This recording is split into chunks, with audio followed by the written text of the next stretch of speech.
Ang manananggal siya pag darating. Oo nga, tingnan mo naman yung itsura oh. Titikman ko lang ha. Dito.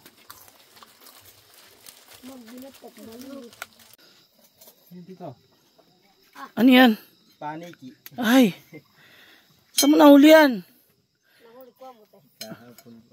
May pakpak. Ay! Parang Ay! siya. Nicole, kaya mo kainin yan? Ay, ito maganda oh. Asin bitchin lang. Kaya nga, may kamay po. Hihi. Ala, parang tingnan na to. Yung ulo. Ako, kawawa naman. Ano to, kabag? Kabag na malaki. Kabag na malaki yan. Ay, ganun. Asin bitchin lang. Gusto mong tikman, kuya? Oo, hindi ko makaano yan. Ha? Limang nguya. Di mo ayaw mong tikman? Sorry ka, tikman mo na. Ikaw, Nicole. Tikman ka natin, sige nga. Banatan Hanap ka natin. ng medyo may ano dyan. Yung laman. Ito. Tikman natin. Guys, Tatlong first bahay. time ko makatikim nito. Tatlong bahay ko eh. Kaya Yan. konti lang. Sarap yan, parang manok. Parang chicken yan. Ano nasa? Ito rin atay. Parang atay ng ano. Yung laman? Ito may atay siya. Ano ba yun? Kaya ito yung Nicolo.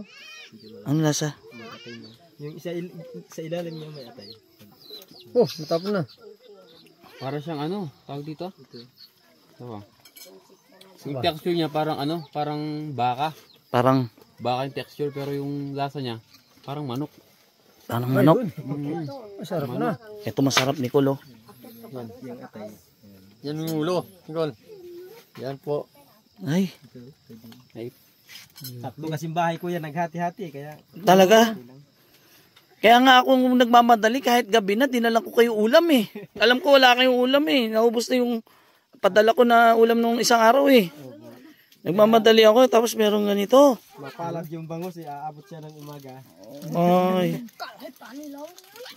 Paano kaya to? Oh. No choice eh. Pero syempre, ito po kasi talagang kinabubuhay nila. Since nung pa, bata sila at sa ninuno pa, syempre dapat tikman din natin. At tikman natin yung ulo na. yung ulo. Naubos na yung laman eh. Tatlong bahay kasi naghati-hati. Kaya sa liit niya, sa tatlong bahay, medyo puro buto na lang yung natira. Kaya ko to. Kaya mo dito, kaya mo yan. Pwede kong hingin to. Pwede yan. Tanak ko pa. Yun lamang kaya ko eh. Gumagala ko yan ang gabi. Ikaw kaya mo to? Hindi ko kaya.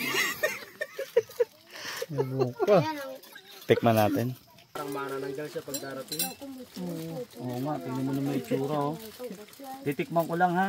Dito.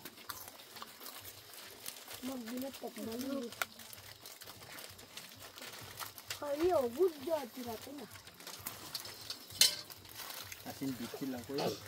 Pasensya ka na. Kaibigan.